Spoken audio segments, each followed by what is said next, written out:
বাংলাদেশে সর্বপ্রথম ইনফিনিক্সের GT series পুরা মাথা নষ্ট একটা গেমিং ডিভাইস, স্পেশালি পাবজির জন্য 120 FPS সাপোর্ট করে।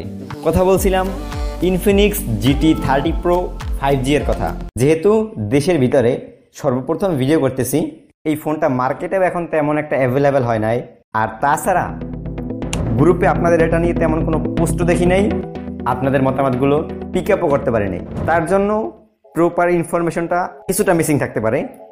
বাট আসসালামু আলাইকুম, কেমন আছেন সবাই? ওকে, ইনফিনিক্স কিন্তু প্রপার আনবক্সিং এক্সপিরিয়েন্স দিয়েছে আমাদের। কিছুটা বড় বক্সের ভিতরে আবার বক্স, যেটার ভিতরে থাকার কথা ফোনটা, বাট আগেই বাইর করে ফেলাইছি। কিছু ইউজার ম্যানুয়াল, এরপরে 45 ওয়াটের charger, then A to C cable, এবং কভারটা কিন্তু জোস, ফুললি রাবারের করছে।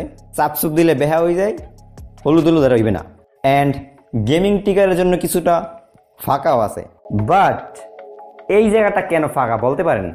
বাংলাদেশ কাস্টমসে এসে ইনফিনিক্স আটকে গেছে। আমি যতদূর জানলাম, যেহেতু এগুলো তারা বাংলাদেশে ম্যানুফ্যাকচারিং করে নাই, বাহির থেকে ইনপুট করছে। যখন তারা বক্স দেশে ইনপুট করতেছিল আপনার ট্যাক্স ম্যাক্স লাগাইয়া, তখন কাস্টমসে কি আটকে গেছে যে শুধুমাত্র ফোন নিতে পারবেন, বক্সের ভিতরে যে গেমিং কুলারটা থাকে ওইটা আপনারা নিতে পারবেন না। এখন আটকে গেলেন না? না, এখানে আরও একটা কাহিনী আছে। আপনার বাংলাদেশে যে ইনফিনিক্স জিটি 30-র যে প্রথম লট ঢুকছে, মানে ধরেন প্রথম লটে আপনার 10,000 পিস জিটি 30 সিরিজ ঢুকছে, তো এই 10,000 পিসের সাথে আপনারা কোনো ফোন কুলারটা পাবেন না। তো এরপরে যদি নেক্সটে আর কোনো লট আসে, মানে এইগুলো সেল হওয়ার পর আবার যদি 10,000 আসে, ওইগুলোর সাথে আপনারা কুলিং ফ্যানগুলো পাবেন। এখন যারা ভাই আগে কিনবে তারা, হ্যাঁ তারা পাবে না, বাট তারা যদি আপনার অফিসে যার কাছ থেকে কিনছে তাদের সাথে যদি পরবর্তীতে যোগাযোগ করে, সেক্ষেত্রে তারা এনে দিতে পারবে। এমনটাই আমি জানতে পারছি ইনফিনিক্স অফিসিয়াল থেকে। Okay, this is the first impression of Infinix GT 30 pro.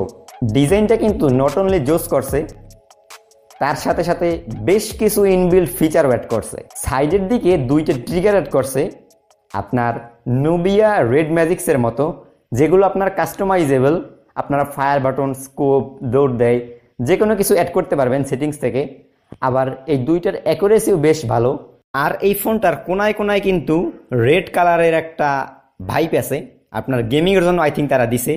যেমন পাওয়ার বাটনে আছে, ক্যামেরা বাম্পে আছে, ফোনের ব্যাক সাইডে আছে। অ্যান্ড গেমিং ডিভাইস হিসেবে তারা কিন্তু ডিজাইনটা অনেক সিম্পল করছে। লাস্টলি আপনারা নাথিং ফোনের একটা ভাইপ পাবেন। পিছে 4-5টা গ্লিপ লাইটিং আছে, ট্রান্সপারেন্ট না, তবে ব্যাক সাইডে আই থিঙ্ক কেমনে কেমন যেন একটু করছে। 5400 mAh এর ব্যাটারি আছে। এত বেশি ব্যাটারি থাকা সত্ত্বেও ফোনটা যথেষ্ট হালকা, যার জন্য লং টার্মে গেমিং এক্সপিরিয়েন্সে হাতও ব্যথা হবে না কোনোভাবে। সামনের দিক থেকে দেখলে মনে হবে looking like a iPhone with punch hole. হ্যাঁ, সামনের বেজেলটা কিন্তু ভাই তারা যথেষ্ট ন্যারো রাখার চেষ্টা করছে। এটা কিন্তু 1440p একটা ডিসপ্লে এবং 144 Hz সাপোর্ট করে। গেমিং ডিভাইসে আসলে এরকম ডিসপ্লে থাকা যথেষ্টই ভালো। অ্যান্ড যেহেতু এটা গেমিং ফোন, হ্যাঁ অবশ্যই গেমিং নিয়ে আলোচনা হবে, বাট তার আগে ভাই প্লিজ, ইনফিনিক্স বাংলাদেশ আমাদের পাবজি কমিউনিটির সাথে বেশ বড়সড় একটা কোলাবোরেশন করছে। যেমন পাবজির সবচেয়ে বড় স্পোর্টস টিম A1 স্পোর্টস এবং ATR, এই দুইটা টিমের সাথে তারা ইনফিনিক্স জিটি 30 কোলাবোরেশন করছে। যেহেতু দেশে পাবজি আনবেন, ইনফিনিক্সও গেমিং ডিভাইস ঢুকাইছে, রিয়েলমিও রিলিজ করছে, তো এইখানে আমাদের যেমন ব্র্যান্ডগুলো লাভ হইতেছে দেশীয়, তার পাশাপাশি যারা স্পোর্টস প্লেয়ার আছে তাদেরও কিছুটা লাভ হইতেছে। কারণ দেশের স্পোর্টসের অবস্থা ভাই তেমন একটা ভালো না। তাদের আয়ের লাভের থেকে দেখা যায় যে প্রতি মাসে তারা লস থাকে। তো এরকম ব্র্যান্ডগুলো যদি তাদের সাথে কোলাব করে, হ্যাঁ তাদের জন্য অবশ্যই ভালো। গেমিং ফোন কখন পূর্ণতা পায়? যেমন প্রসেসর আপনার মিনিমাম 8 থেকে 12 GB র্যাম, UFS 4.0 স্টোরেজ, হার্ডওয়্যারের পাশাপাশি ডিসপ্লেটাও ভালো হওয়া দরকার। 120 Hz 44 Hz হলে আরও ভালো। বেজেল কম থাকতে হবে, হাই রেজুলেশন হলে আরও ভালো। এরপর টাচ রেসপন্সটা হতে হবে মারাত্মক।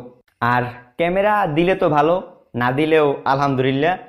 But as a gaming device Infinix এটার ক্যামেরাটা ভাই যথেষ্টই ভালো দিচ্ছে, যেটা নিয়ে একেবারে শেষে আপনাদের সাথে কথা হলেও হতে পারে। ওকে, ইনফিনিক্স এটাতে ব্যবহার করছে মিডিয়াটেক ডায়মন্ডসিটি 8350 আলটিমেট 4 ন্যানোমিটার একটা প্রসেসর। এখন এই প্রসেসরটা না আরও বেশ কিছু স্মার্টফোনে ব্যবহার করা হয়েছে। যেমন ইনফিনিক্সেরই আর একটা ফোন নোট 50 প্রো প্লাস, ওইটার দেশের অফিসিয়াল দাম আছে 55,000। দেন রিয়েলমি P3 আলট্রা, এইটা গেমিং সেন্ট্রিক ফোন, এইটাও গেমিং ফোন বাট ইন্ডিয়াতে লঞ্চ হয়েছে আই থিঙ্ক 28-30,000 রুপির মতো। দেন নাথিং ফোন 3A প্লাস, এইটাও আপনার 28-30,000। এরপরে ওপো রেনো 13 প্রো, ওইটার মোটামুটি 40-42,000 টাকা। এখন এই যে ফোনগুলোর কথা বললাম কম্প্যারিজনে, ওই ফোনগুলো আর ইনফিনিক্সের ইন্ডিয়াতে যদি আপনার প্রাইসটা দেখেন মোটামুটি সিমিলারই, 5-10 এদিক ওদিক আছে। তো এই প্রসেসরটা কিন্তু এদিকে মোটামুটি মানা যেতেই পারে।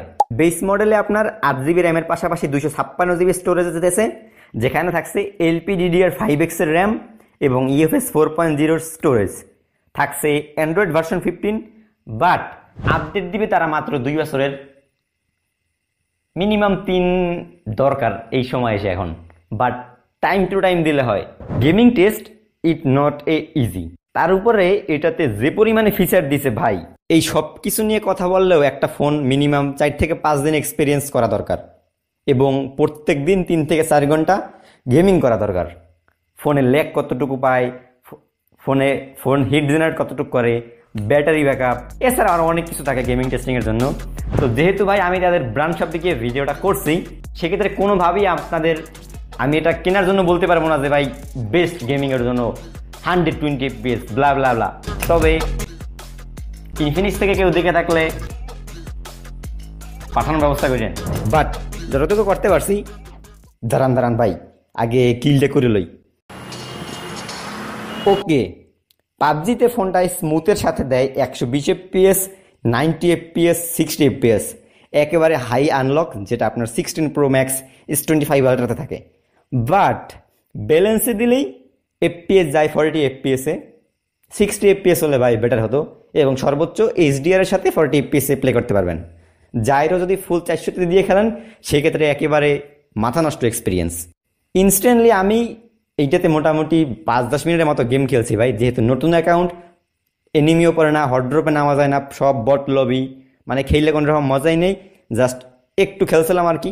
যেহেতু এটাতে আপনার 120 FPS দিছে, তাও 40,000 টাকার ফোনে, আবার এটা কিন্তু একটা অফিসিয়াল ফোন ভাই। এখন কিন্তু মাথায় রাখতে হবে, আপনি এই বাজেটে কিন্তু আইকিউ, মোটরোলা, অন্যান্য ব্র্যান্ডের ফোন পাবেন, স্ন্যাপড্রাগন 8 Gen 2, 8 Gen 3, কিন্তু ভাই আনঅফিসিয়াল ফোনের সাথে না কখনোই অফিসিয়াল ফোনের কম্প্যারিজন করবেন না। এই 2025 সালে আইসা এটা পুরোপুরি একটা বোকামো। ফ্রি ফায়ার টেস্ট করছিলাম, ফ্রি ফায়ার ভাই এটাই চলে একেবারে আগুনের মতো। কারণ কি জানেন, ফ্রি ফায়ারে তো ভাই এমনি সর্বোচ্চ সাপোর্ট করে 60 FPS, 120 FPS নাই, তার উপরে জাইরো ভাই, এইটাই দায়িত্বকর ভাই ফ্রি ফায়ার। বাট ফ্রি ফায়ারে কিন্তু ভাই হালকাভাবে নেবেন না, আপনার এইসব ফোনে কিন্তু প্রচুর পরিমাণে ল্যাগ করে। লাইক iPhone 16 Pro Max-এ আপনার কনসোল খেলা দেয়, লাইক আপনার ফ্ল্যাগশিপ ফোনগুলোতেও ফ্রি ফায়ার ঠিকমতো খেলা যায় না। এই জন্য বাংলাদেশের ম্যাক্সিমাম প্লেয়ারদের দেখবেন তারা কিন্তু পিসিতে ফ্রি ফায়ার খেলে। কেন? সম্ভব না ভাই ফোনে খেলা। আর গেমিং ফোনে আপনাদেরকে আগেই বললাম, হার্ডওয়্যারের পাশাপাশি কিন্তু ডিসপ্লেটা অত্যন্ত গুরুত্বপূর্ণ। আর এইটাতে ভাই তার ডিসপ্লে দিচ্ছে মাথা নষ্ট, মানে গেমিং ডিভাইস হিসেবে আপনি এতটা এক্সপেক্ট করবেন না কখনোই। যেমন 2K রেজুলেশনের অ্যামোলেড 144Hz, যেটা সর্বোচ্চ 1600 নিটস পিক ব্রাইটনেস, যেটাতে আপনার হাই ব্রাইটনেস মুড সাপোর্ট করে 1600 এবং পিক ব্রাইটনেস 4500, জাস্ট নামে মাত্র।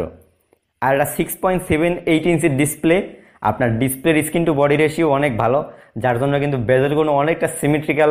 ডিসপ্লেটার কালার অ্যাকুরেসি বলেন, প্রোটেকশনের কথা বলেন, পিপিআই বলেন, 1 বিলিয়ন কালার সাপোর্ট, মানে এক কথায় জোস একটা ডিসপ্লে দিছে। আর এটা টাচ অ্যাকুরেসি যথেষ্ট ভালো।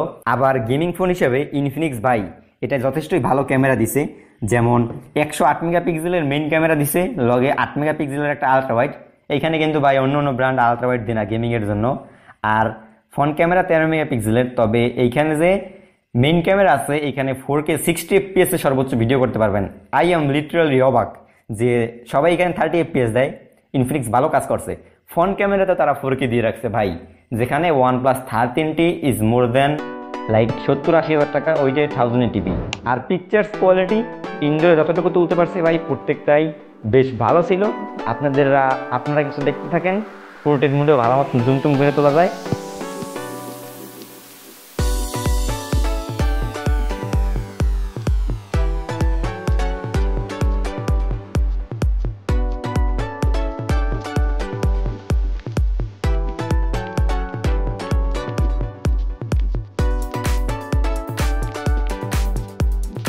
ওকে, আই থিঙ্ক আপনাদের ইনফিনিক্স জিটি বাংলাদেশে প্রথম তাদের জিটি সিরিজ কিছুটা হলে আপনাদের এক্সপিরিয়েন্স দিতে পারলাম, ধারণা দিতে পারলাম। তো ইনফিনিক্স থেকে যদি কেউ দেখে থাকেন ভাই, একটা গেমিং টেস্ট করার জন্য একটা রিভিউ নোট পাঠাই দিন যদি পসিবল হয়। আসসালামু আলাইকুম।